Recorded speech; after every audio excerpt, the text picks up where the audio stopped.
Plaza Podcast. Cuando nació S2 Grupo en 2004, la ciberseguridad aún no era un mercado consolidado. Había que explicar el problema antes incluso de vender la solución. Hay que enamorarse del problema, nunca de la solución. 2 décadas después, el problema está en el centro de la economía, de las empresas, de la defensa y de la soberanía tecnológica europea.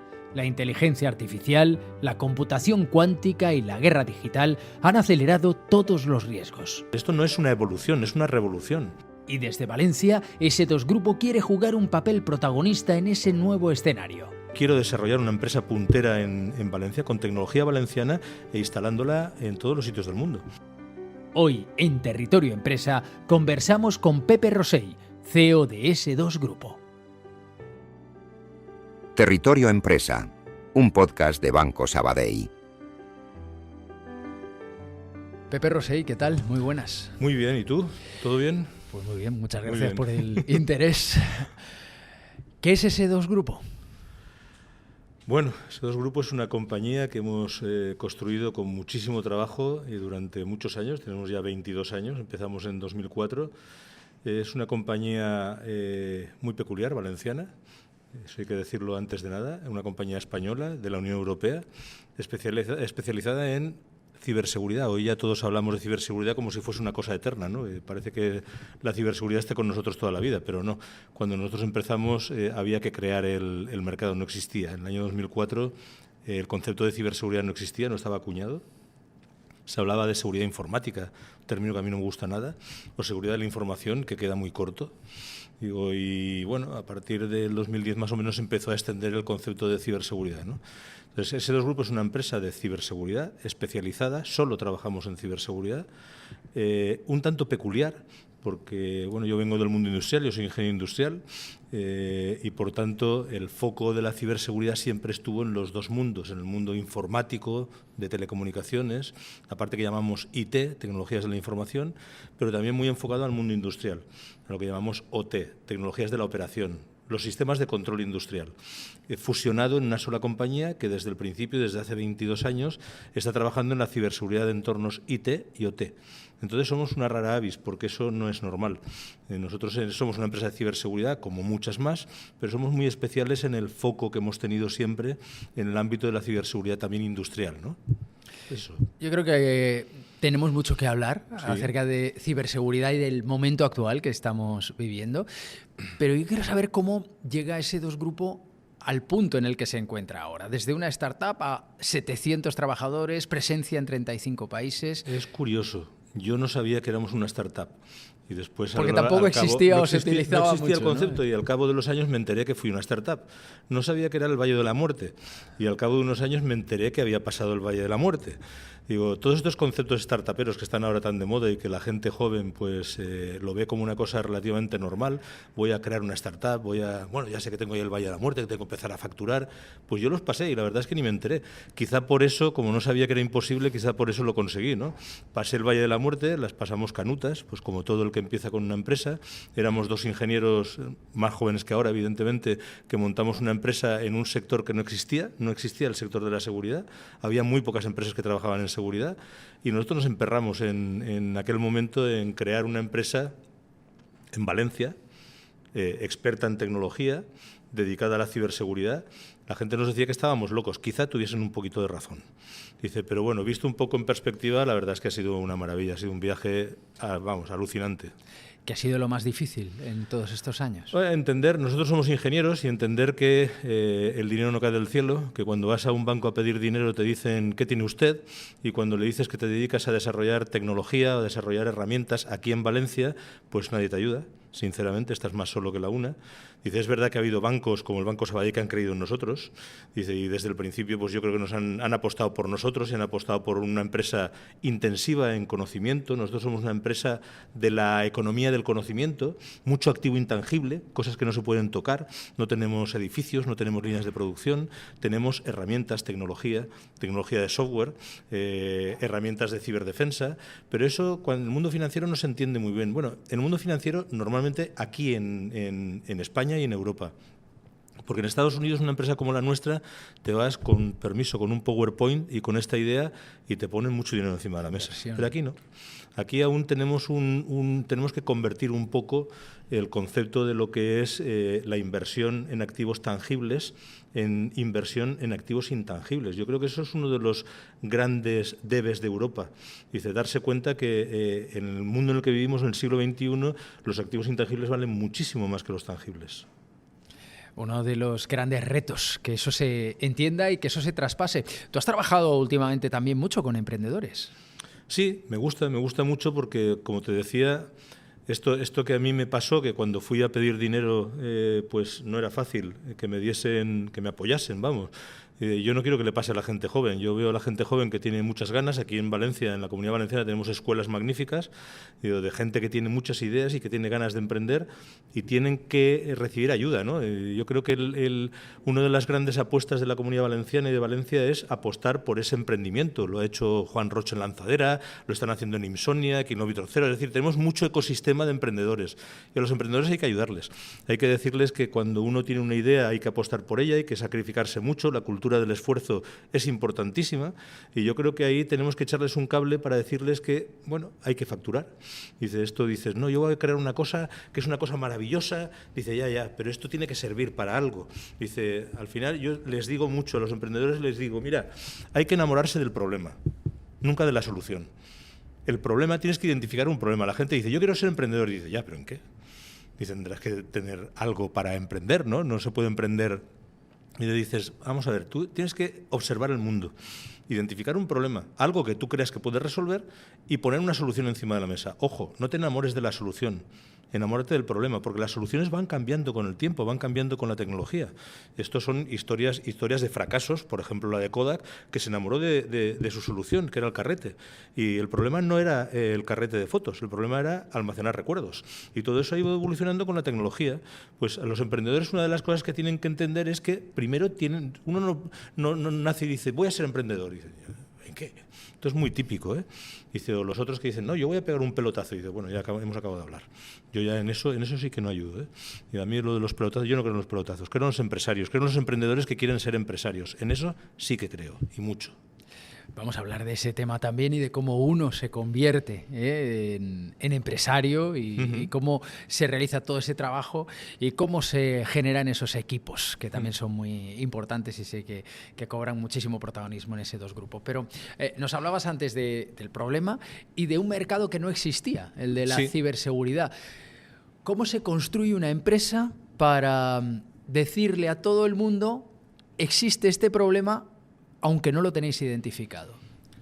Pues sinceramente es complicadísimo. Tienes que montarte al principio. Hombre, vamos a ver, hoy es muy fácil explicar por qué hace falta la ciberseguridad, porque en los medios de comunicación están llenos de noticias.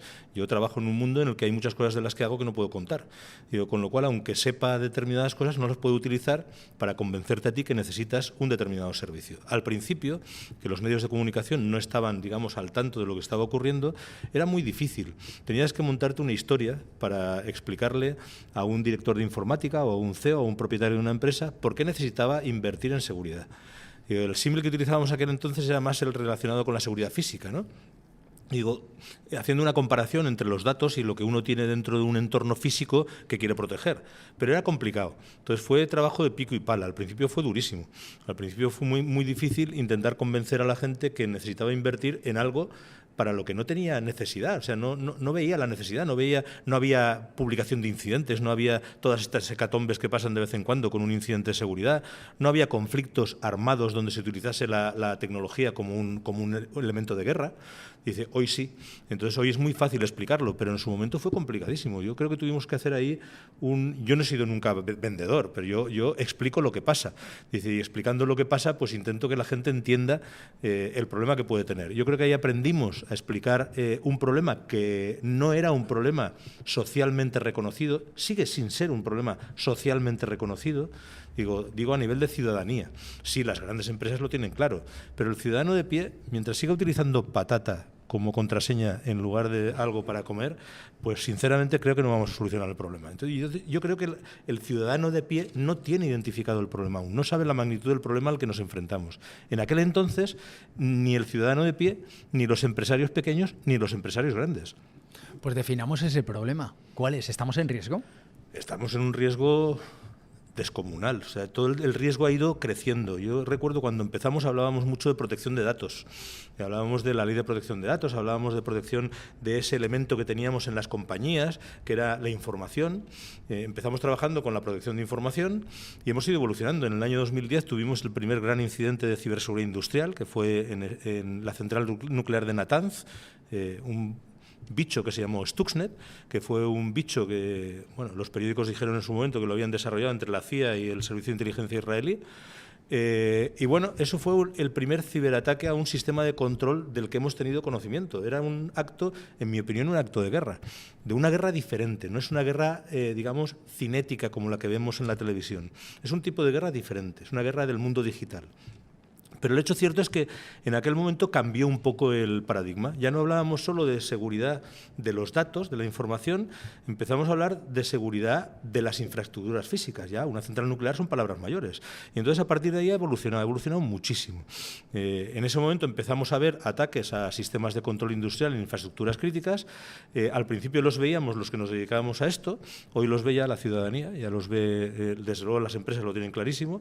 Dice, y últimamente pues estamos viendo una evolución atroz de todo esto. Dice, ¿estamos en riesgo? Sí, estamos en mucho riesgo. Digo, y realmente el riesgo está evolucionando semana a semana. Y con la llegada de la inteligencia artificial en el año 22 empezó esto a cambiar, cambia en velocidad. Dice, el riesgo seguía siendo el mismo, pero cambia en velocidad. Y la llegada de la IA agéntica y sobre todo la llegada de los mitos y compañías nos da un cambio brutal. Esto no es una evolución, es una revolución. Es una forma de diseñar los ataques, lo que se llama la inteligencia artificial ofensiva, que tiene una dimensión de un calibre descomunal como yo no había visto hasta ahora. Entonces, sí, pues, ¿estamos en una situación de riesgo? Absolutamente. Has hablado de Mythos, el modelo de Anthropic que deciden retirar y que ha hecho que los periódicos se llenen de noticias acerca de la ciberseguridad por todas las vulnerabilidades que detecta, pero también sigue habiendo quien dice que es una operación de marketing de Anthropic. Ya te digo yo que no. Dice, ni siquiera hace falta. Mythos, como sabes, lo han utilizado o lo están utilizando un grupo de compañías específicas en Estados Unidos. Están viendo a ver cómo se abre algunas otras compañías, pero digamos que no lo ha visto realmente. Nosotros no lo hemos visto, pero no hace falta. Dice, sin Mythos, con el desarrollo de la inteligencia artificial agéntica, ya estamos viendo lo que se puede hacer, y es levantar vulnerabilidades desconocidas en todo tipo de sistemas de control, incluso de IoT, de relojes, de dispositivos de cualquier tipo, que te ponen los pelos de punta. Entonces, no hace falta llegar a Mythos. Dice, con lo cual, bueno, pues la situación, dicen, ¿es una operación de marketing? Es posible que sea una operación de marketing lo de Mythos, pero es que lo de la inteligencia artificial agéntica no es una operación de marketing, y te lo digo yo que tengo un laboratorio en el que lo estamos probando y la verdad es que ves unas cosas que dices, madre mía, ¿esto dónde vamos a ir? ¿Y la computación cuántica lo puede complicar todavía más? Eso va en paralelo, es que convergen. Claro, cuando yo empecé a trabajar en todo esto, la computación cuántica era, yo qué sé, utópico. No estábamos hablando de computación cuántica. Pero es que hace 4 o 5 años la computación cuántica seguía siendo utópica. Era algo que sí, que se veía en el futuro. Se decía en el 2050 a lo mejor teníamos computación cuántica. Todo eso con la evolución exponencial de la tecnología, pues ha ido cayendo, la fecha va cayendo. A mí que la fecha de la computación cuántica de uso general caiga, me pone los pelos de punta. Y dice, ¿por qué? La computación cuántica rompe los esquemas de seguridad que tenemos diseñados en el mundo, pero la seguridad a nivel de banca, a nivel de sistemas, digamos, ciudadanos, pero a nivel de sistemas militares también. Rompe el cifrado. Dice, con lo cual todo aquello en lo que confiábamos, que era información secreta, deja de ser secreta. Dice, bueno, cuando lo veíamos lejos, pues ahí estábamos muy bien. Dice, bueno, tenemos tiempo, tranquilo. Pero cuando empiezan a bajarte la fecha y te empiezan a bajar gente además de confianza y te dicen en congresos de computación cuántica que la fecha que era el 2050, después fue el 2045, después el 2035, te hablan de 2030 y ya últimamente estoy oyendo el 2029, Pues ya uno empieza a mirar y dice, bueno, vamos a ver, la computación cuántica es capacidad de cómputo, es una forma distinta de utilizar la tecnología. Esto rompe, o sea, las contraseñas ya de patata ya no nos reiremos, ya no hará falta, porque todas las contraseñas estarán rotas. Y con lo cual, bueno, tenemos que ver cómo rediseñar la seguridad de nuestra información clasificada, de nuestra información secreta. Se está haciendo mucho trabajo. Esto es lo que se llaman algoritmos postcuánticos, que, por decirlo de alguna forma, soportan un ataque cuántico con una máquina cuántica. Pero el proceso de migración al postquantum, digo, es un proceso largo, es un proceso que no se hace de la noche a la mañana. Hay quien ha empezado ya y quien está haciendo mucho trabajo en ese sentido. Dice, pero claro, un proceso de migración postcuántica, algoritmos postcuánticos, pues lleva su tiempo y no estamos preparados para eso. Esto quizá a alguien el otro día me decían, esto suena como lo del año 2000. Digo, pues la verdad es que sí. Yo ya viví lo del año 2000 y suena como lo del año 2000. Pero a diferencia de aquello, en aquel momento no teníamos constancia de lo que podía pasar. En este caso sí. En este caso tenemos constancia de lo que puede pasar. Entonces, la verdad es que te pone nervioso. Si converge encima la computación cuántica con el desarrollo de la inteligencia artificial agéntica, y hay quien dice que también le ponen fecha a la llegada de la IA general, y dicen que algo que Kurzweil, que es uno de los que ha estudiado la IA general muchísimo, el autor de La singularidad está cerca, pues decía, el año 2045, vale, lejos. Ahora te dice el año 2029, ya a mí se me ponen los pelos de punta. Dice, por una parte la inteligencia artificial general, por otra parte la computación cuántica. Digo, yo me retiro, me voy y ya veremos a ver qué pasa. A nivel empresarial empieza a estar claro que es necesaria esa seguridad y que los datos están en riesgo y por eso tiene negocio ese dos grupo. ¿Tienes la sensación de que a pie de calle cuesta aterrizar esto, que el ciudadano de a pie no se para a pensar en que bueno, pues sus datos son importantes y está en riesgo? Ya te digo yo que sí. Ya te he ponido antes el ejemplo de patata y no es para reírse. 1, 2, 3, 4, 5, 6 es la contraseña más utilizada en el mundo.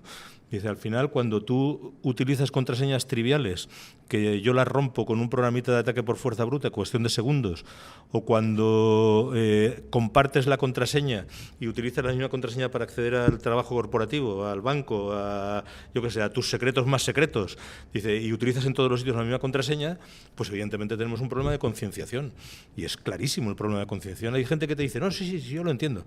Pero después compruebas que no, que tienen una hoja Excel en el ordenador, en el escritorio, que pone contraseñas.xls, que guardan las contraseñas en una notita del teléfono que ponen contraseñas y te ponen ahí todas las contraseñas. Y digo, vamos, de verdad, esto es falta de conciencia por todas partes. Y es un trabajo que tenemos que hacer porque a mí me sabe muy mal. A mí me da mucha pena ver los incidentes que hay, porque encima muchos de ellos no se comunican. Y al no comunicarse, pues tú no eres consciente de lo que está pasando a tu alrededor. Esto de cuando las barbas de tu vecino veas pelar, pon las tuyas a remojar, lo tenemos muy claro en la cultura española, latina, ¿no? Digo, pero el problema es que muchas veces no se cuenta lo que hay, o no se cuenta bien, porque es complicado. Esto es como lo de las guerras. Las guerras parece que son guerras tradicionales y nada más lejos de la realidad. De guerras tradicionales, nada. La guerra de Ucrania no es una guerra tradicional, es la primera guerra digital de la historia, con un componente cibernético no conocido hasta la fecha y que se ha ido replicando en los conflictos que han venido después. Entonces, esto lo que pasa es que no se sabe explicar. Se sabe explicar cuando explota un misil, y eso se ve, pero no se sabe explicar el impacto que tiene la guerra cibernética. La guerra cibernética de Ucrania no está en el Donbass, la tenemos encima de nuestras narices. Dice, porque esto en el mundo digital es un mundo que hemos creado nosotros, las personas, ¿vale? Hemos creado un mundo nuevo que es un mundo digital. En el mundo digital, el concepto de la paz de Westfalia del año 1648 no existe. Es decir, el concepto del Estado-nación, de las fronteras, de un código penal que aplica al mundo en el que tú vives, eso ha desaparecido. Entonces lo que tenemos es un mundo digital sin fronteras, donde no hay leyes o muy pocas leyes y donde los estados y los grupos de mercenarios campan a sus anchas. Entonces es muy complicado y yo creo que la ciudadanía en general no es consciente del riesgo que tenemos. Y esto es de primero. Dice, joroba, si yo no soy capaz de identificar el problema, no voy a ser capaz de resolverlo. Cuando la gente se da cuenta es cuando empieza a poner medidas. Hay veces que te das cuenta porque tienes un incidente. Dices, es la peor forma de darte cuenta, ¿vale? Pero hay muchas veces que no queda otro remedio. Dice, y entonces empiezas a poner medidas. Y yo creo que esto se está extendiendo. Estamos intentando hacer mucha labor de concienciación, pero con gente mayor y con gente muy joven. La gente joven utiliza los sistemas, vamos, son usuarios magníficos. No tienen ni idea de lo que hay por debajo. Y cuando un cracker, un hacker malo, entra en un sistema, sí que sabe lo que hay por debajo. Y le hace mucha pupa a ese niño o niña que está utilizando un dispositivo y que es un usuario magnífico, pero no tiene ni idea de lo que hay por debajo. Dice, esto es un mundo complicado, hemos creado un mundo muy complicado y para esto tenemos que formarnos, no nos queda más remedio. Y podemos poner reglas, pero decías, no hay reglas o apenas hay reglas. Se habla incluso ahora de la regulación de la inteligencia artificial, incluso en Europa se trata de regular, pero hay quien también critica esa regulación porque se dice que... Yo no estoy de acuerdo con eso, para nada. Yo creo que hay un libro muy interesante de una periodista americana que se llama Anu Bradford, el libro se llama Imperios Digitales. Y en el libro hace una descripción muy buena de lo que está ocurriendo a nivel global. Habla de 3 grandes bloques, el bloque americano, el bloque chino y el bloque europeo. El bloque americano es un bloque que defiende a sus grandes tecnológicas. El bloque chino defiende al Partido Comunista Chino y nosotros en Europa defendemos los derechos fundamentales del individuo, el individuo en el centro y los derechos fundamentales. Nuestro modelo hay que protegerlo porque no es comparable ni con el americano ni con el chino. Dice, los datos de Europa no están seguros en Estados Unidos. ¿Por qué? Porque su legislación no tiene nada que ver con la nuestra, porque ellos no tienen los derechos fundamentales del individuo en el centro. Dice, las grandes tecnológicas en Estados Unidos campan a sus anchas y eso lo estamos viendo en cosas que está publicando, por ejemplo, Palantir, que te ponen los pelos de punta cuando lo lees. Dice, cuando analizas un poco esto, dices, a ver, la regulación europea en algunos campos que yo no entro, puede ser que sea excesiva. En lo que yo conozco, que es la seguridad, te aseguro que no es excesiva.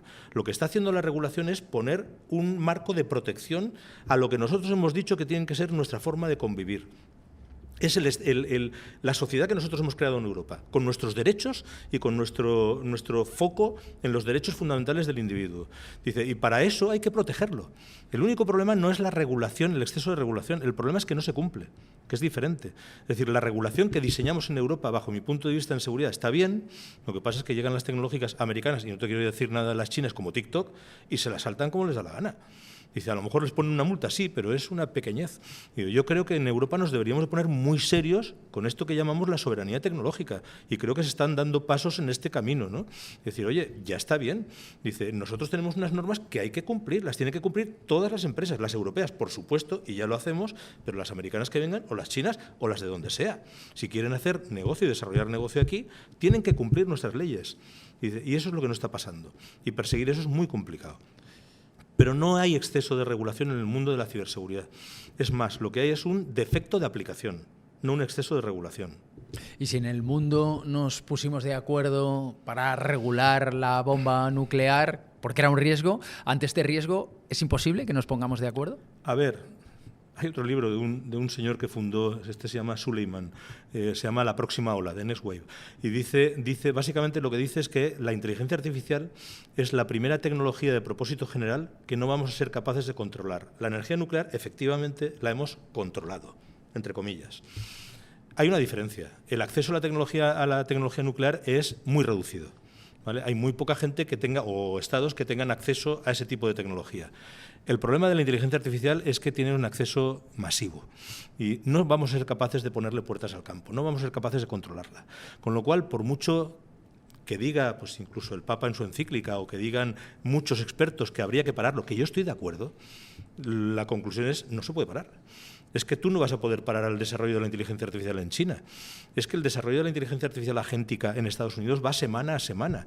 Y lo que estamos viendo es un desarrollo potentísimo, muy potente. Yo no hablo ya de si vamos a perder más trabajos o menos trabajos. Eso, bueno, hay quien dice que sí, hay quien dice que no. Digo, lo que sí que es un hecho es que el desarrollo de la inteligencia artificial, unido al desarrollo de la capacidad de cómputo, la evolución de la capacidad de cómputo, pues son vectores que cuando se unen el resultado es potentísimo. Dice, y esto tenemos que aprender a controlar. Lo que ha hecho Europa, legislar. Dice, ¿cuál es el problema? Pues que no se va a poder aplicar. Hombre, en Europa lo vamos a aplicar, pero claro, la legislación de la inteligencia artificial tiene sentido si es una legislación global. Dice, a no ser que impidamos aquí en Europa que se utilicen motores americanos o chinos, cosa que no va a suceder.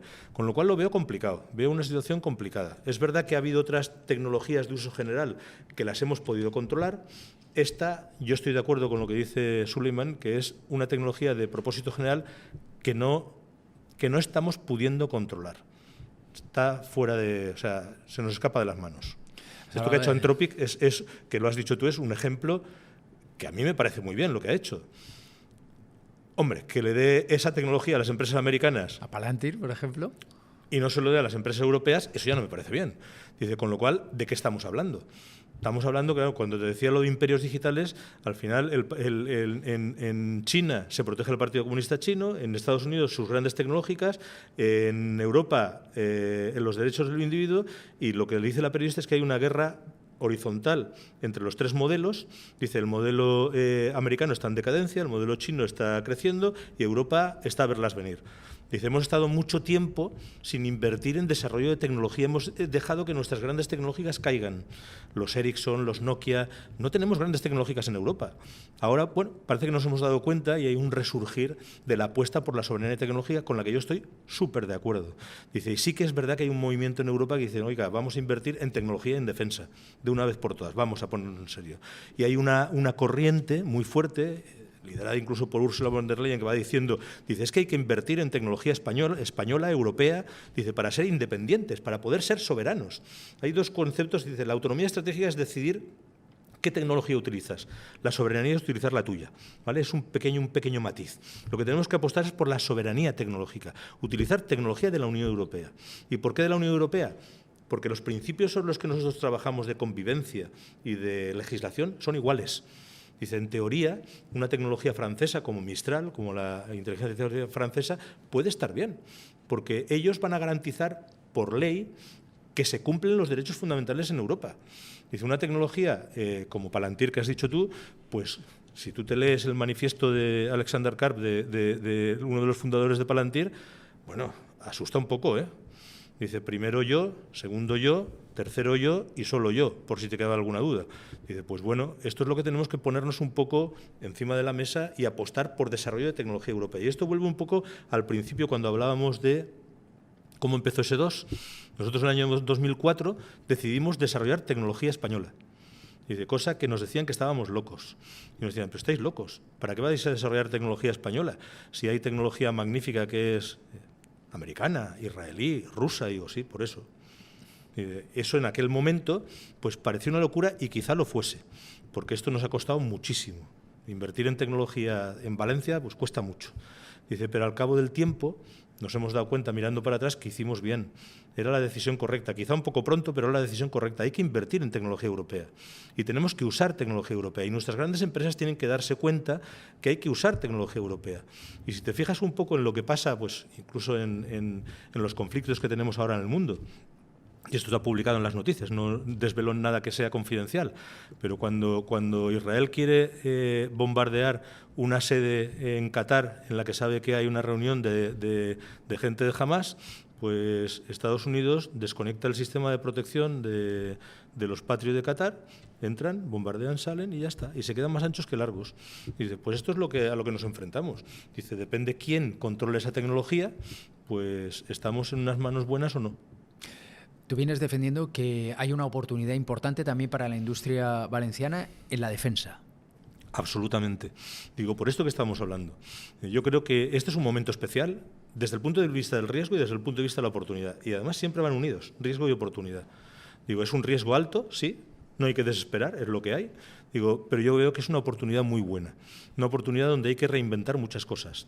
El uso de la tecnología foránea, de fuera de la Unión Europea, en ámbitos gubernamentales, militares, clasificados, pues no está garantizado, con lo cual tenemos la oportunidad de repensar el modelo de tecnología europeo. Pues, por ejemplo, Mistral tiene una oportunidad, pese a que, en mi opinión, Mistral es una tecnología peor que la que puede tener en este momento Anthropic.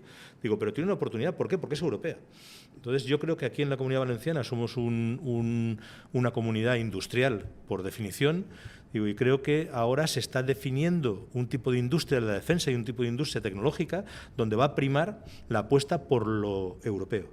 Dice, y en ese contexto, pues tenemos la oportunidad de salir a la palestra y decir, aquí estamos nosotros. Digo, tanto en el ámbito tecnológico como en el ámbito industrial en general. Yo creo que sí que tenemos una oportunidad en la que se va a invertir muchísimo dinero a nivel europeo, mucho dinero, en defensa y en tecnología. Además, muchas veces va a la par. En la historia, Los conflictos han desarrollado muchísimo la tecnología, la carrera espacial también, y yo creo que en la Comunidad Valenciana estamos posicionados para dar respuesta a las necesidades tecnológicas de un sector que es el de la defensa, en el que tenemos que invertir para ser nuestros propios defensores, no subcontratar la defensa a un tercero, que es lo que creo que en Europa nos estamos dando cuenta ahora. 2004. Cuando se funda S2 Grupo. ¿Te has parado en algún momento a contar cuántas horas has trabajado para llegar a donde está ahora la empresa? Sinceramente no, mogollón. Yo creo que ya no puedo trabajar más horas, eso me lo dice mi mujer también. Dice, me recrimina mucho que trabaje tanto y que me despierte tan pronto, que le despierto siempre a ella también. Pero bueno, yo creo que a mí me gusta mucho lo que hago. Me gusta muchísimo lo que estoy haciendo. Creo que además tenemos un deber para con nuestra nación, para con Europa, y por lo tanto es una mezcla de responsabilidad y pasión. Me gusta mucho lo que hago y además creo que tengo la responsabilidad de hacerlo. Con lo cual me faltan horas en el día. ¿Qué quieres que te diga? Yo tengo pocas vacaciones, viajo bastante, trabajo mucho. Desgraciadamente me quedan pocos ratos para trabajar, pero suelo levantarme pronto y me levanto prontito. Forma parte del club de las 5, de eso que se llama el club de las 5. Forma parte del club de las 5 porque es el ratito en este que puedo pensar y puedo leer. Yo leo muchísimo y digo, leo muchísimo. Me gustaría leer otras cosas también, pero tengo mucho trabajo y leo mucho del libro técnico, de desarrollo, pues de la parte de... Ahora está muy de moda hablar de la ciberguerra. Y bueno, yo no sé si le llamaría ciberguerra, neoguerra. Lo que está claro es que es un tipo de guerra diferente, con unas reglas totalmente diferentes. Nadie sabe cuáles son las reglas de la ciberguerra, de hecho no las hay. Han intentado en Tallinn poner un manual, el manual de Tallinn es el manual, entre comillas, de la ciberguerra, pero cuando se declara una guerra, cuando el conflicto es cibernético, pues nadie se atreve a activar el artículo 5 del Tratado de la OTAN con un incidente ciber. Digo, pero si te lo trasladas al mundo físico, es que es un ataque como la copa de un pino. Entonces yo no sé muy bien dónde está la frontera, ¿no? Y esto, pues nuestros mayores tendrán que determinar dónde está el punto de no retorno, ¿no? ¿Cuánto de ese trabajo lo has empleado en formar equipos? Cuando no tengo mi ratito ese de la mañana, casi todo el tiempo. Es la parte más importante. Fíjate que nosotros somos una empresa, yo siempre digo que estamos en el hype, somos una empresa tecnológica, de base tecnológica, no somos una empresa tecnológica, somos una empresa de base tecnológica y nosotros somos una empresa de seguridad, inteligencia y defensa, con lo cual tenemos que estar en la punta de la ola de la tecnología. ¿Por qué? Los que tenemos enfrente, que son equipos de ataque con distintos objetivos, unos buscan dinero, otros buscan posición o hacer daño, dices, son muy buenos, invierten muchísimo tiempo en investigar. Entonces nosotros tenemos que estar a la altura. Si queremos defendernos, tenemos que estar a la altura de ellos. Con lo cual nuestra inversión en talento es brutal. Dice, y encima, me vas a permitir... Nuestras universidades son muy lentas y no nos dan lo que nosotros necesitamos. Yo contrato muchos ingenieros, pero contrato mucho personal, mucho para lo que nosotros somos, ¿vale? Pero al final los tengo que formar. Tengo que formar ese talento y cuidarlo para que no se nos vaya, porque España es lo que es. Dice, y en este mundo nuestro, un mundo digital, no hay fronteras. Y da igual trabajar desde Javea para una empresa en Israel. Dice, y los salarios, como comprenderás, no tienen nada que ver de trabajar para una empresa aquí en España o trabajar para una empresa en Israel, que te pagan 4 veces más. Y no es un ejemplo, es una realidad, 4 veces más. Y entonces a la gente le tienes que convencer. Digo, por ejemplo, nosotros trabajamos en proyectos muy bonitos de protección de seguridad nacional, que son preciosos. Eso es un gancho para la gente. La gente de este mundo, es un mundo muy tecnológico, muy complicado, le gustan mucho los retos. Y entonces muchas veces tienes que estar gestionando a la gente para ponerle retos encima de la mesa. Y tú eres el primero que tienes que ser capaz de proponerle retos. Con lo cual, por una parte tienes que estudiar mucho y por otra parte tienes que hablar mucho con ellos. Porque había una profesora mía del IES que decía que nosotros no tenemos mano de obra, tenemos cerebros de obra, y tenía mucha razón. Mucha razón. Son gente con mucho criterio, mucha preparación, dice, y que necesitan tener un objetivo claro, ¿vale? Y eso es lo que a mí me ocupa mucho tiempo, darles un objetivo claro. ¿Qué es lo que más valoras en esos equipos? Bueno, la lealtad, pero muchísimo. O sea, somos una empresa en un sector en el que estamos. Nosotros vendemos confianza. Yo, pues, desgraciadamente, cuando una empresa tiene un incidente, estás trabajando en un momento muy duro de la empresa.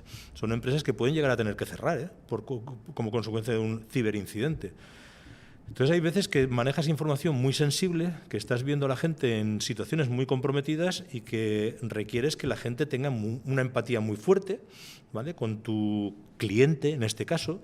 Evidentemente nosotros somos una empresa y necesitamos facturar y cobrar, obviamente, pero es verdad que en estos momentos hay una cuestión de empatía con tu cliente, con la persona que está sufriendo un incidente, y eso se lleva, son cosas que para mí, yo una persona que no tenga un grado de lealtad muy alto, directamente no lo quiero conmigo. Digo, porque trabajamos mucho en el Ministerio de Defensa, trabajamos mucho con inteligencia, trabajamos mucho con empresas muy grandes, infraestructuras críticas. Si una persona no es leal, la empresa no va a ser leal, no va a transmitir la confianza necesaria a tu cliente, y nosotros vivimos ¿qué es lo que nosotros vendemos? Vendemos confianza. Yo tengo un equipo técnico muy bueno que es capaz de afrontar incidentes muy gordos y es capaz de trasladar confianza y dice, no te preocupes, estoy yo aquí, déjame que te ayude. Y si nos ponen su empresa en nuestras manos. Durante ratos tenemos su empresa en nuestras manos. Si nosotros fallamos, caemos todos. Nosotros también. Hay que tener cuidado con quien tiene las llaves, ¿no?, de tu casa. Absolutamente. Mucho cuidado con quien tiene las llaves. Mucho. Por eso yo te decía, y remarco esto, nosotros somos especialistas en ciberseguridad, no hacemos otra cosa. Y esto es importantísimo. Hay veces que no se puede ser arte y parte. Tú no puedes estar montando un RP, montando un sistema o explotando un sistema y llevar la seguridad. Los intereses son contrapuestos. Mi objetivo es tu seguridad. La tuya, tu responsabilidad civil y penal, la del CEO, la del Consejo de Administración y la de los empleados de la empresa. El equipo, por ejemplo, tecnológico, su responsabilidad es que los sistemas estén levantados para que puedan desarrollar negocio. Son intereses que a veces están contrapuestos. En lo que nosotros llamamos la fase caliente del incidente, yo siempre digo, déjame, por favor, déjame que yo haga. Yo te diré, yo te pasaré después el testigo, pero cuando estamos de verdad metidos en barro, pero hasta las trancas, déjame que dirija yo, que eso es lo que yo sé hacer, gestionar incidentes gordos. Y en cuanto pueda, te paso el testigo y tomas tú el testigo. Pero aquí déjame a mí. ¿Hacia dónde va ese 2 Grupo? ¿Dónde la ves dentro de 10 años? Bueno, nosotros somos una empresa que hemos decidido desarrollar tecnología española, que hemos decidido meternos mucho en los sistemas de control industrial. Ahora está muy de moda porque todas las infraestructuras críticas están gestionadas y dirigidas por sistemas de control, muchas veces no operadas incluso por personas, sino operadas de forma autónoma.